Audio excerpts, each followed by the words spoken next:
Here we are. This is it in the flesh.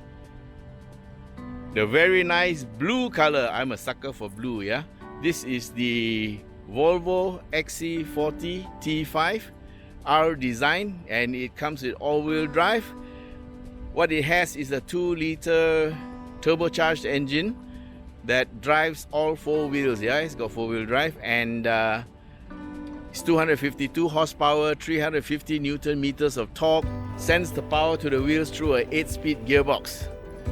Headlights are LED, and those are daytime running lights, also LED. And here is the front. It's got a very distinctive Volvo grille. You notice that this one, the front is very straight, very vertical, yeah. This is the new design language for Volvo. You'll be interested to know that the Geely Jingyu that was just recently launched is also built from the same platform. We also know that the Proton X50 that's due to come here next year will also share this same platform.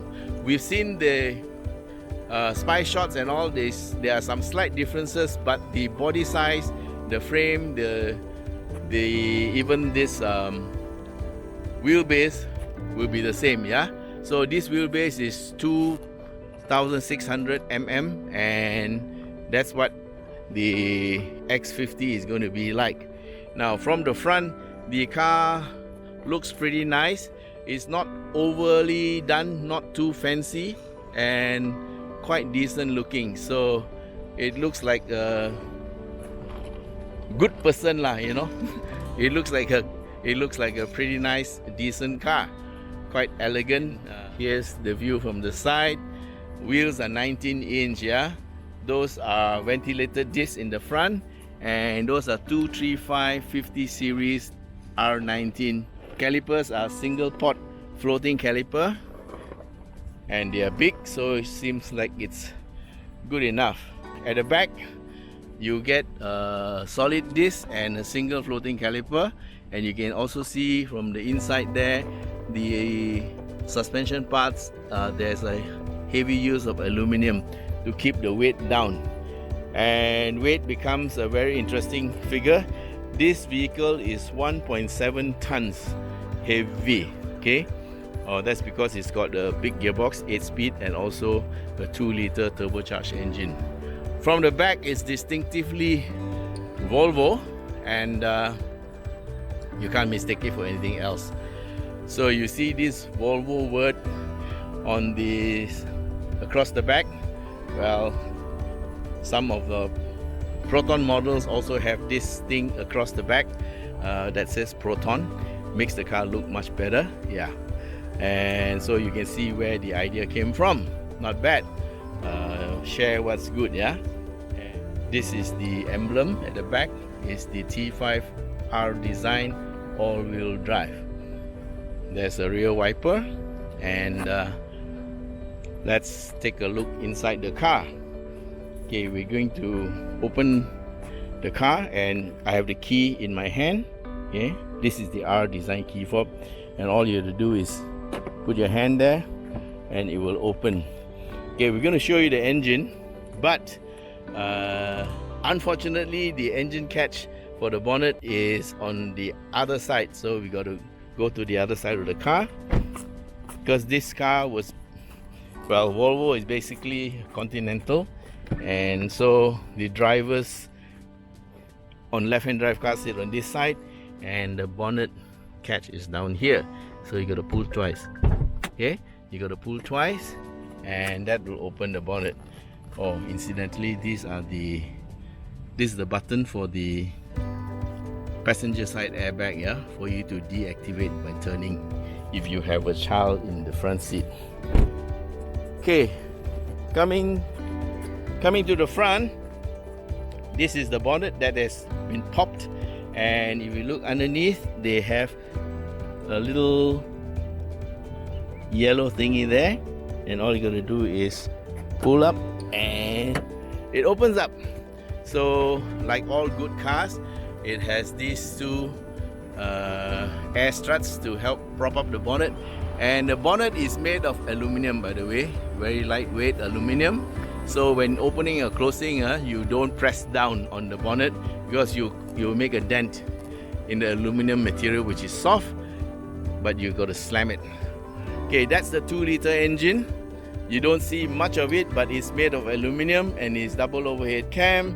And here you can see, yeah, this is the drive-by-wire throttle. Yeah, and they also have a variable valve timing mechanism is over there. And here's the ECU, so it doesn't get wet so easily. Okay, the intake is quite high. This is the intake pipe, yeah, to go in and into the air cleaner and into the engine, into the turbo. And the intake is just underneath here, so it's quite high up, so you'll be quite safe in a flood. Alright, the gearbox is down there somewhere. It's a 8-speed automatic. And okay, we're going to close the bonnet, slam it. Yep, so when you slam it, you don't get those dents here, yeah. Alright, we're going to go and start the car. So we already opened the door just now, and this is the inside. So before we go inside, let me tell you, the seats are electrically controlled, both for driver and co-driver, yeah.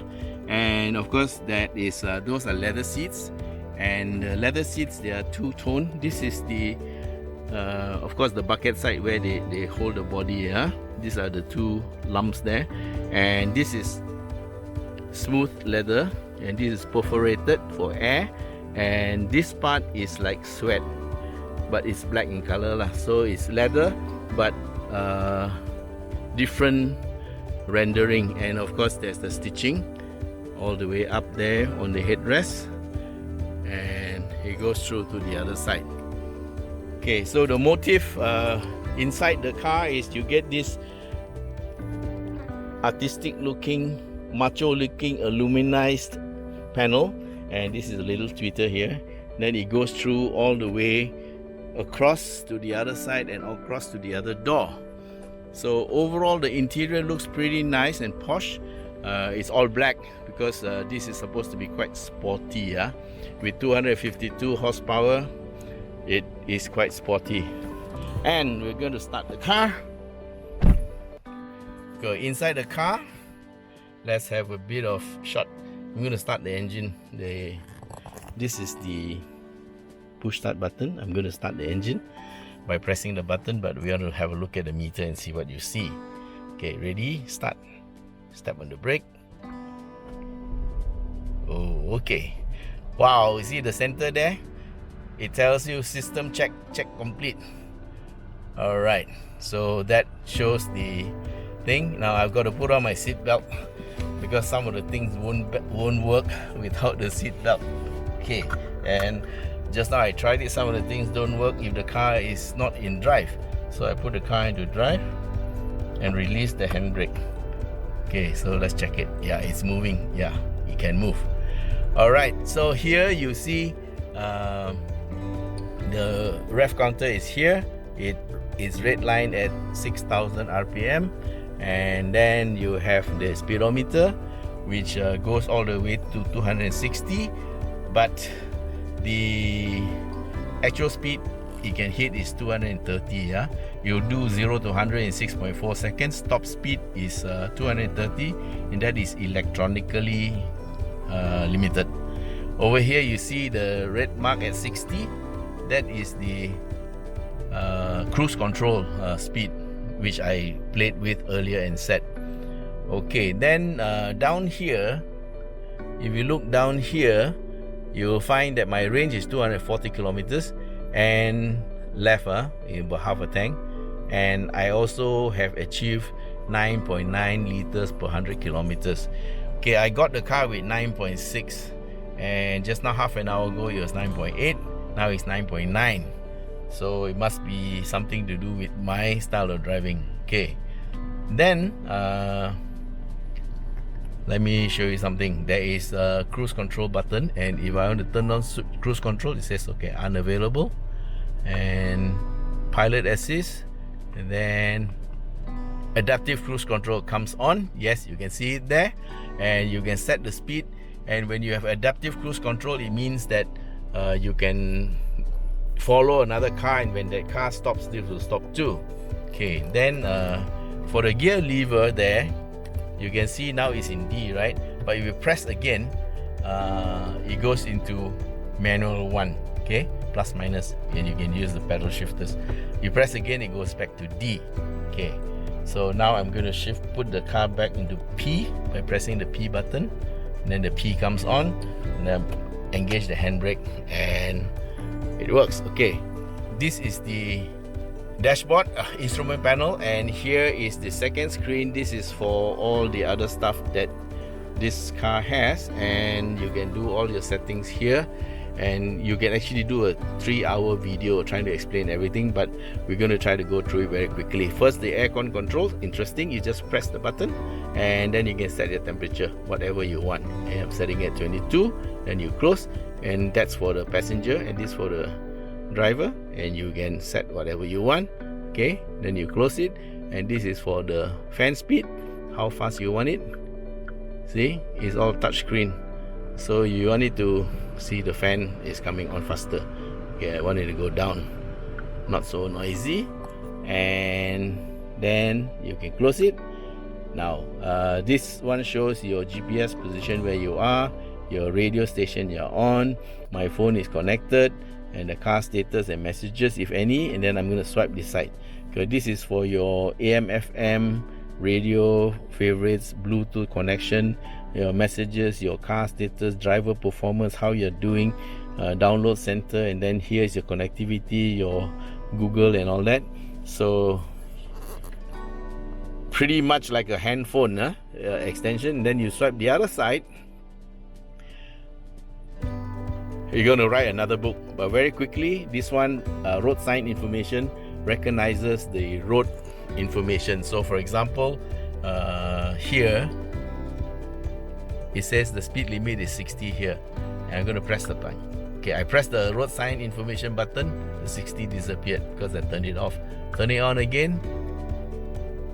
Okay, so this is road sign information, shows you information about the road conditions lah. And here's the lane keeping aid. I turned it off because if you don't signal and change lanes, it will try to pull you back. If you accidentally move over the lane, it will try to pull you back. But the worst part is sometimes it works, sometimes it doesn't work. Not because there's anything wrong with the system, but actually it depends on the road condition. If the lines are not clear, it sometimes cannot read, then you have a problem. So for me, I'd rather switch it off, and unless the lines are very clear, of course.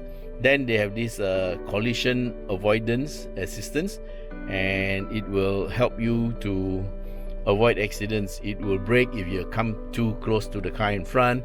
If you come out and there's an oncoming car, it will brake. Although I don't know if that is really safe or not, because sometimes you want to be able to accelerate out of trouble instead of having to brake. Yeah, and also at a intersection, it also brakes if it feels that there's another car coming into your path. Then there's cross traffic alert. This is for cars coming behind you from the side, you can't see. And then there's cruise control, control that turns on cruise control. But to get adaptive cruise control, you got to activate the one from the steering wheel. Of course, this is the famous bliss, which is the blind spot information. Then there's the parking assistant, and private locking for the boot, and cornering lights, which means the lights will, your side lights will turn to take the corner, and active bending lights, that means your headlights will also turn. So tonight we hope to show you something like that driving at night. And of course there's the ESC, which is sport mode, and if you press the button, it's on. It shows up here on the center here that the orange light there shows traction control is off. I'm going to turn it off, and then it goes away. Turn it on again for sport mode. So in sport mode, they turn off traction control, but I think it's not fully off. Yeah. Okay. Now I'm going to turn it off again, and then this one is the start stop, automatic start stop, which I don't like, so I always deactivate. Yeah. because I don't really like to stop the car, have the engine stop in the middle of nowhere. Okay, down here you have your auto hold and your parking brake. This is P position for driving, and the reverse is in front, neutral and drive. And down here we have a wireless charger for your phone, okay, and the 12 volt power socket plus USB ports. So, and this last one, this is for you to change your radio channels and emergency flasher, demister. And one more very important button: when you're driving, you need to have more fun, or you need to do something, you press this drive mode button. You get 1, 2, 3, 4, 5 modes of driving, and you can select what you want. Eco for efficient driving, comfort for day-to-day use, off-road if you are going into a durian farm, dynamic, you get high performance driving, and of course individual allows you to tune the steering and lightness, and also engine response and suspension to your liking. Up here you have this interesting feature here. This is the rimless wing mirror, so you can see where Proton got the rimless wing mirror from. And then of course they have this warning up there: passenger airbag is on, and also if your seat belts are not on, it will tell you that. The dashboard material, yes, dashboard material. This dashboard has got soft material at the top, and it goes all the way across to the other side, and then it's followed by soft material at the bottom half of it, and down there is hard material. Okay, so this is pretty nice. And on the doors, this is soft, this is hard, this is soft, this is also soft, and this is also soft. So you get a bit of hard here, and so it's a good combination, so they don't make everything soft. Yeah. Okay, here's the back seat. Now the doors open reasonably wide, not as wide as some cars, but it opens. The leather seats are carried forward to the back, and here are the aircon vents. The front seat is adjusted to my normal driving position, and I'm sitting at the back here, so I see here at least 7 inches of space between my knee and the back of the seat. So the seat actually itself is recessed inside a little bit, yeah. And of course at the bottom they did the right thing. You can put your feet inside there and enjoy yourself. The seat back is a bit straight, and there is no room for reclining, but to be fair, it is in what you call the correct sitting posture, so you are less likely to get backache. And here's another view of the instrument panel. The driver's cockpit looks pretty nice and neat, yeah. So this will look pretty good at night. Okay, we are going to open the boot, and it's found, the latch is found at the bottom. Just press a little bit and it opens up, and it's electrical controller, and you can close it by pressing the button, yeah. So at the back you have a tonneau cover, which is a one-piece thingy, and it's hanging onto the back door by 2 strings, so it follows the door up. And here is the floor, quite flat, quite nice. And we have here the rear cover. Okay, the rear cover actually hides a 4-inch storage space underneath, yeah. And underneath this second cover is the spare tire, which is a space saver, and the jack's in there, so pretty nice and neat. Okay, another feature about the rear seat is that it also folds, and we are going to unfold it. Okay, here is the catch for the seat, and yes, it folds quite flat, yeah. It folds quite flat, and you can store heavier things if you want, or rather bigger things if you want. Okay, so here's the angle of the rear seat, a bit straight, right? Well, this is the driver's car, so it's not meant to be for a chauffeur. Oh yeah, another thing I want to point out, good cars have these things. A lot of them have it, so it's not unique to this car. You see this rubber here? This is called a door seal. Okay, so there's a seal that goes around the door rim all the way up there to here. Okay, so this is the inside of the door. And then if you look at the door itself, there's another piece of rubber here. Okay, and this piece of rubber goes down all the way to the bottom, and what happens when the door closes, there is a double seal. So you can see this part seals against this part here. Okay, this rubber seals against here, and this inner rubber seals against here. Okay, this is the outer rubber and inner rubber. So this is called double sealing for the doors. Very good for soundproofing, yeah, and maybe a little bit waterproof. Okay, so here there's a courtesy light at the back, and there's a 12-volt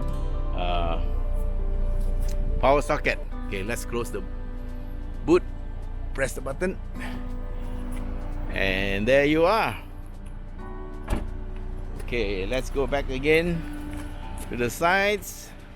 So there you have it. This is the Volvo XC40 T5 R-Design all-wheel drive. Okay, and it's in blue.